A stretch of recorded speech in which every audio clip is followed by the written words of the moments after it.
Every little girl needs a hero. You're about to meet one of mine, Robin Watson Hamilton, two-time Emmy Award nominee, makeup artist, journeyman, inspirational light, old soul. You're about to experience what happens when souls meet.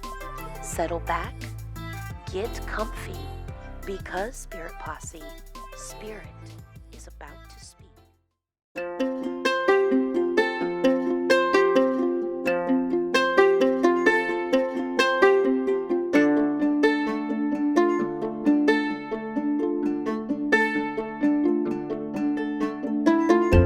Robin, hi, how are you? Hey, hi, April. I feel like we've spent some time together this morning. We did. I want people to first experience a little bit of you.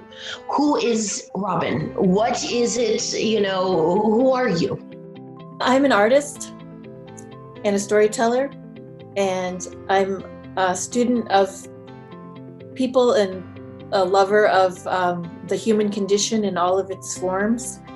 I'm an empath.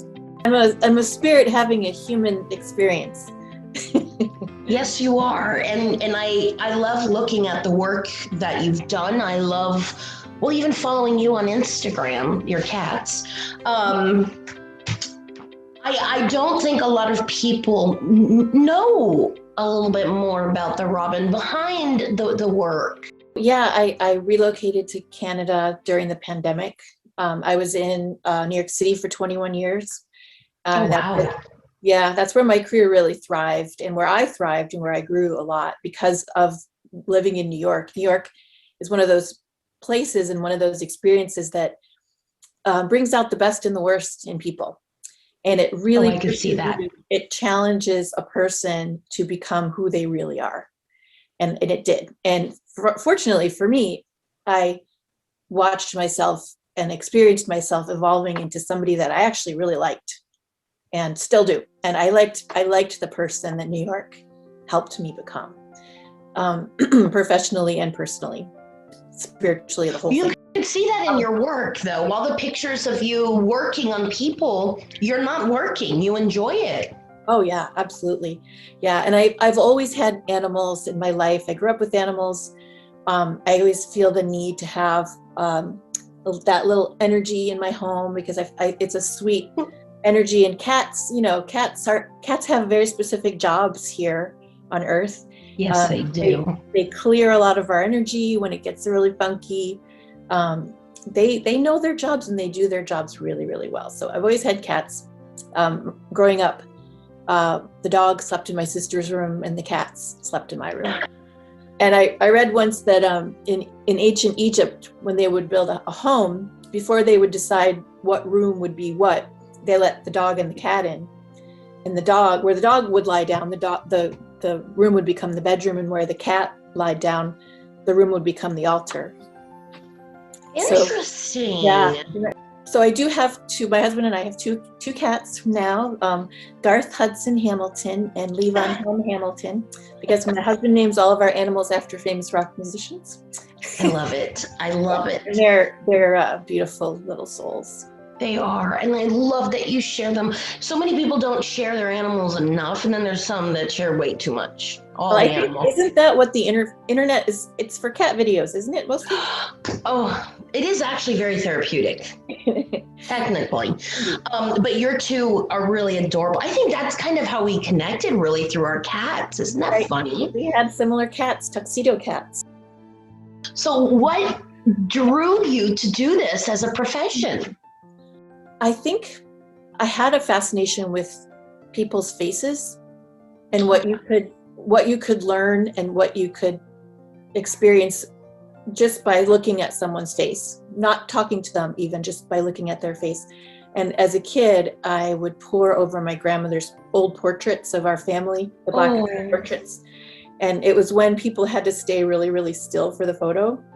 Because the exposure was really long, so they had to stay still, otherwise the picture would be fuzzy. So the pictures of our families back then, everybody had sort of a stone face, very few people smiling, because it's harder to hold a smile Oh, it for a long is. time than it is to hold like a stone face. Mm-hmm. But I was fascinated by those photos, and my dad got me a sketchbook, and I would copy the photos with a pencil, page after page after page. And then that kind of morphed into just like creating faces. And I think that there's a psychology about that, about people's faces. And there's a reason why people stand in front of the Mona Lisa for hours, and why portraiture is such an art, whether it's photographic or painting or sketching, that people are drawn to, because it's not the face, it's what's behind the face and what the expression or the lack of expression can tell us. So I was drawn to that. I was drawn to photography, and I was taking classes at a community college. My sister was modeling a little bit at the time in upstate New York, and she had a roommate who was a makeup artist who brought me in on a job as an assistant. And I thought, this is cool and this is interesting. And she kind of trusted me, and she kind of showed me the ropes, and you're not ever going to really be able to be happy in a regular job. So find a way to make money as an artist. And this is a way you can do it. And she was right. And that was a couple of decades ago. And I'm very grateful for her. She was one of the angels that popped in my life and kind of steered me in this direction. So she was right. It's been a very fulfilling career, a surprising career, but fulfilling and lucrative. And there were times that I out-earned my cousins who'd gone to law school. So many people shy away from doing the very things that call to their soul. Yeah. And I think that's what fascinates me about you is you're not one of those makeup people where you're like, 9 million videos of application, and you're just who you are. And I think that that's also what allows you to, like I said earlier, you have skills, but that's not what makes you who you are. Who are some of the neatest people you've worked on or with, and why are they so neat? You mentioned earlier that I have most of my work that people know me for is from the Rachael Ray Show. I ran the guest department at the Rachael Ray Show for 15 years. And it was the best job in the world, really, truly. And not only because of the high profile of the show, but because Rachael Ray is an amazing human being, and she gathers amazing human beings. Mm-hmm. And I'm so honored to have had that position for so long. I wasn't her makeup artist. I managed all the guests that came through. My partner, her name's Carrie Minchin. She was the hairstylist in that room in the guest department, and the best hairstylist I've ever met. Like seriously a fierce hairstylist. So we got to meet some of the most incredible people in the world on that job. Wow. And we also met producers and other talented people that would bring us onto other projects. Got to work with Bill Clinton a few times, and then I met some of his people that brought me in on other projects that he. So I was able to connect with people on that show because we just had so many great people on all the time. So I think one of the most fun things about that job, meeting all the people, like some of my favorites from the Rachael Ray Show, I think Stacey London, the stylist from there, became so cool. One of my favorites. And I also have worked with her outside of the Rachael Ray Show. Obviously Bill Clinton. We met people like Russell Brand and all the HGTV designers like Tom Tyre and Genevieve Gorder and Doug Wilson and Paige Davis, all these super fun, super high energy, really talented people. Trying to think, Barbara Corcoran from the Shark Tank. Super yes. Hilarious. So smart. Talented. And it's funny that sometimes it becomes a little bit of a blur. So I have to think about it. I'm like, what did I do today? It was like, it's so fast paced there. Oh yeah. And then, the Rachael Ray Show, we wouldn't tape all year, we would tape from September to April and take 2 or 3 shows a day. And then I would have months off where I would do other things. So I worked the Gates Foundation Awards, and the talent, the talent that I was responsible for that day was Barack Obama. I mean, wow. So wow. So I will say for sure that he is up there on one of the coolest people I've ever met. I couldn't imagine just to feel, taking politics out of it, just to feel his energy. Yeah. In the presence of his wisdom and he's very graceful as a man. and gracious. Oh. And just, I think I've been in the presence of some of the smartest people on planet Earth. Wow, yeah. Neil deGrasse Tyson, who is like a famous physicist, astrophysicist. Bernie Sanders. I got to work with Bernie Sanders on a show called Finding Your Roots, with also hosted by one of the smartest people in the world, Dr. Henry Louis Gates. Yes. I got to key the final season of The Affair out in Montauk on the New York unit. So I kind of inherited Dominic West, who made me laugh every single day. Cool. And that was in 2019. So I got him and his daughter ready for the Met Ball, and the theme was camp. So just like putting eyeliner on Dominic West for the Met Ball, stuff like nice. A couple of times I left my body and looked down and thought, look, that's what I'm doing today. I did Carly Simon's makeup a few times when love. So I mean, that was powerful energy. One of the times I left my body, because I asked her when I got comfortable with her, I said, whatever happened to that song, Touched by the Sun? I said, I loved that song. Do you ever perform that song live? And she said, I love that song too. I can't believe you know that song. And she started singing that song to me. And that's when I went, how did this happen? How did I end up here? So, I mean, some of my childhood heroes, Suzanne Summers.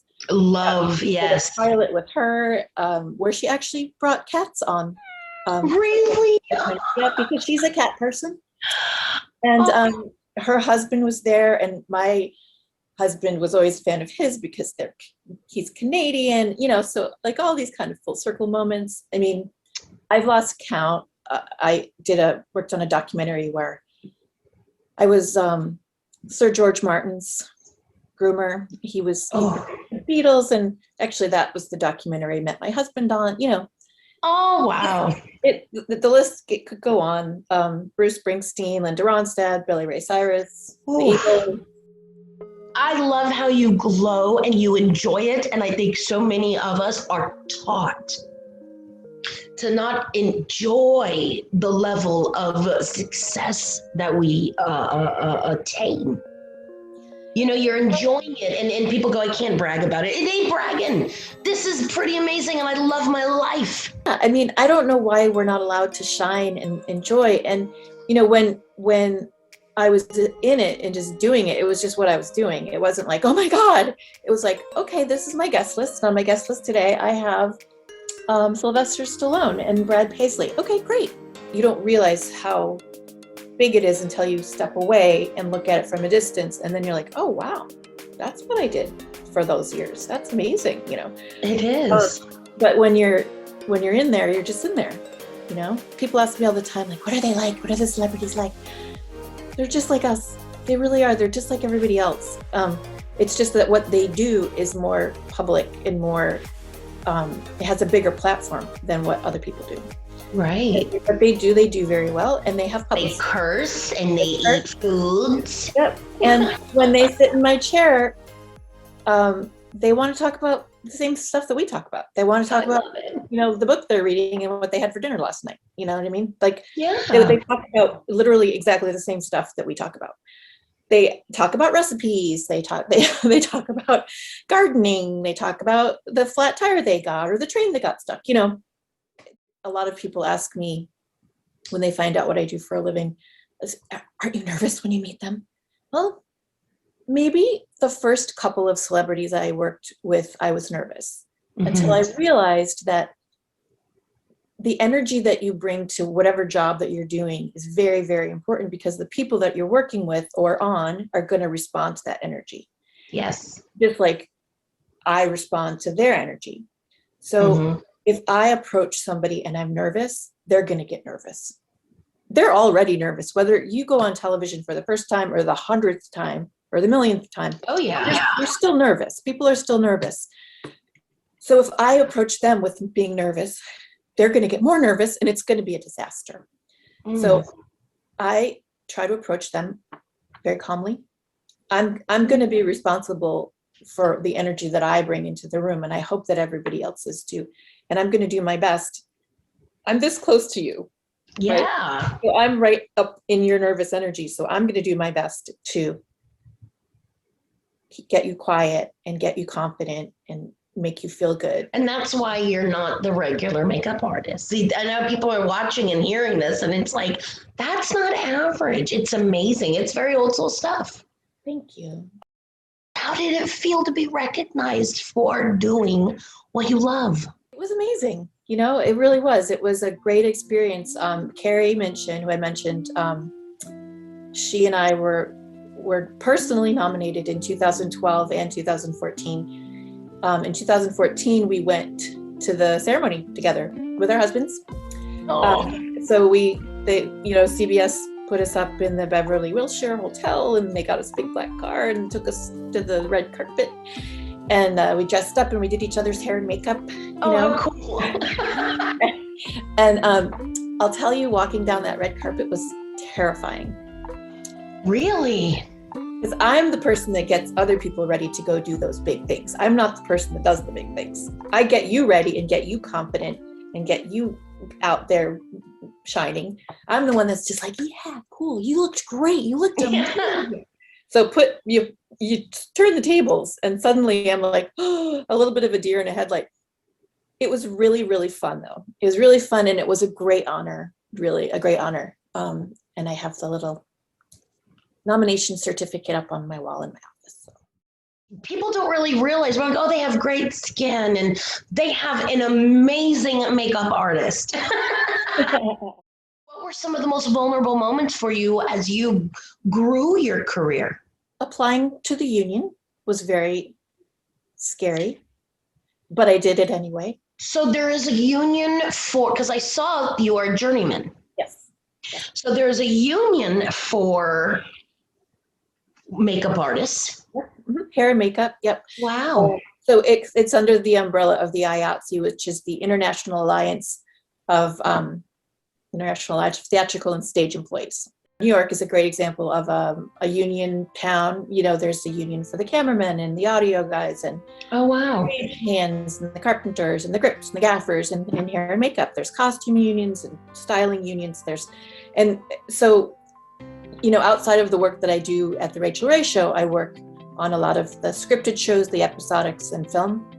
And those are all union jobs. So, and we talked about timing a little earlier. A union job, a union show or film is timed down to the minute. And a friend of mine who's a producer, and she's an assistant director, her name's Kim Kobe, and she said once, the only thing that runs better than a film set is the military. It's down to the second. It's a machine, and it's impressive to watch. So yeah, that's been a great honor being part of that union, Local 798, and you know, it was terrifying joining because I didn't feel like there were so many amazing makeup artists in that union that I was just like, I'm not worthy. But you know, it's been an incredible experience participating in that kind of a brotherhood, sisterhood kind of thing, you know, and just the level of work, the quality of jobs that you end up on when you're in a union like that is just, it's remarkable. So yeah, I've been very grateful. And you know, a lot of times you go onto a film set and you just have to kind of figure it out. Like you don't have, there's a department and there's a department head and there's a key and you get the information that you're supposed to have, but it's up to you to figure out where to go and how to do it. So a lot of it is just, is like thinking on your feet and always being, prepared, like being prepared and being ready, so it's not just a powder puff. You know what I mean? Yeah. A lot to it. And that's something that I've mentored younger makeup artists that have had a desire to build a career. I've mentored a few who are incredibly successful now, and I'm so happy for them. Oh, I love that. One of the most successful people in the world, literally, told me years ago, he said, if you want to succeed, help other people succeed, and you cannot fail. You will not fail. If you help other people, even help them do the thing that you're trying to do, help other people, you cannot fail. It's not possible. So it's whatever it is that you want more of, give that away. If you want more love, give love away. If you want more money, give money away. If you want more success, give success away. If you want flowers to grow in your garden, give flowers to somebody else. The universe responds. And energetically, you create momentum. So if you want to create a successful career, help other people create successful careers, and the rising tide takes you all up together. And that goes with any job, any career, especially freelancers. So well said. Freelancers work alone a lot.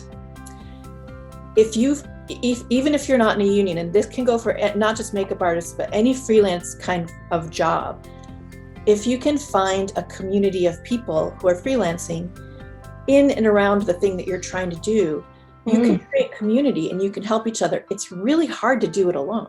I mean, we're not supposed to do things all alone all the time. Maybe some, but not, So find your people, I've had lots of young makeup artists write to me and say, I just need advice. Like, how do I get started? And that's usually the advice I give. Like first, find your people, find other young artists who are trying to build careers. Then find an artist who you want your career to look like in 10 years, and reach out to that person and offer to help them, offer to assist them. And then show up with your A game. Because if that artist likes you and you do a good job, he or she will take you everywhere they go. And I tell my friends, my peers, don't hoard your assistants. Don't keep them assistants. Let them thrive. Right. Other people, let them thrive. Give them jobs. And then another assistant will come to you, or that assistant will hire you on a job. You know what I mean? Yes. The one that you helped is going to end up on a really big job someday, and they're going to hire you. So, and that's happened to me multiple times. What do you do when you experience negativity or constant closed doors? I know that the world around us mirrors whatever the thing is that we're feeling or experiencing. If all you or I'll make it about me. If all I think about is my greatest fear will continue to show up. If I think about my greatest desire all the time, that's what will show up. So if what I'm really afraid of is obstacles and the closing of doors, or competition, or people stabbing me in the back, or being cutthroat and not helping me, thrive, I will find those people. They will find me. If that's all I'm thinking about is my fear. If I'm thinking about an open road of success and an unlimited possibility of what I can do and what I can achieve, if I am constantly thinking about, like, I see a colleague getting a great job, and if I say, damn it, that was my job, that was supposed to be my job, I will never get a good job, ever. That good job was her job. That was her job, or his job. My job will come to me. If he can do it, I can do it. If she can do it, I can do it. Let other people's success be an inspiration to you, not a competition. Let it inspire you. If that person got an Oscar for their work in that film, I can get an Oscar for work in a film too. If she could do it, I could do it, Let those people inspire you. I mean, it works in every part of your life. I remember living in New York City. I had a car, and there's this thing called alternate side parking, which means that you have to move your car every couple of days for street cleaning. So people would during certain hours, people would be driving around looking for parking spaces for an hour and a half. And if a car ahead of me pulled into a parking space and I said, damn it, that was supposed to be my spot, I wouldn't find a parking space for an hour and a half. If the car ahead of me pulled into a spot and I said, oh, she got a spot, that means I can get a spot. I got a spot like that. Mm-hmm. It works in every aspect of your life, so it's what we attract everything. And were you raised believing this? Sorry? Were you raised believing this way? Oh, not at all. The opposite. The opposite. My curiosity as a child brought me out into the world that I was terrified of, but I was really curious about. And I learned there are energetic laws, Yeah. And once you start experiencing them, you're like, oh, this is how it works. This is how it works, I always laugh at clients, like especially guys, when they go, the law of attraction. I go, jump off your roof. You're going to experience the law of gravity, whether we see it or not, But I love that because you used a word earlier. I don't believe, I know. And in order for that law of attraction, for universal laws to work for you, you must know that. You must know it. How has your childhood molded who you've become? I think everybody in the whole world has had some kind of dysfunction in their childhood. My parents didn't have a lot of money. They were young and they did their best. But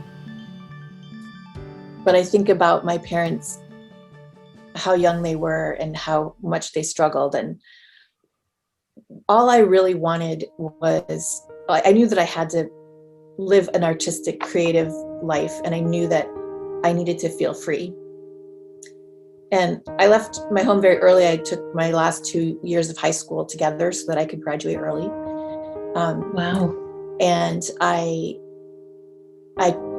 think I observed my mother living in a very fearful place. Mm-hmm. And it made me sad for her. Fear can devour you. It can devour a person. I mean, and we all have that emotion or that feeling to protect us in some ways. Absolutely. If the lion's coming and he hasn't eaten, your fear is going to make you run faster. Mm-hmm. But you don't want to stay there. You don't want to stay in that fear. Yes. So I wanted to feel free. I needed to feel free. And I wanted to experience the world and the things that my mom tried to teach me to be afraid of, I became more curious about. And storytelling, I think that we all learn a lot from listening to each other's stories and reading each other's stories, watching each other's stories on documentaries or film, even if it's fiction, because fiction comes out of truth. Look at the X-Files. Come on. That is the end of the first half of my interview with Robin Watson Hamilton. I invite you to watch part 2. And I also hope that Robin has inspired you as much as she's inspired me.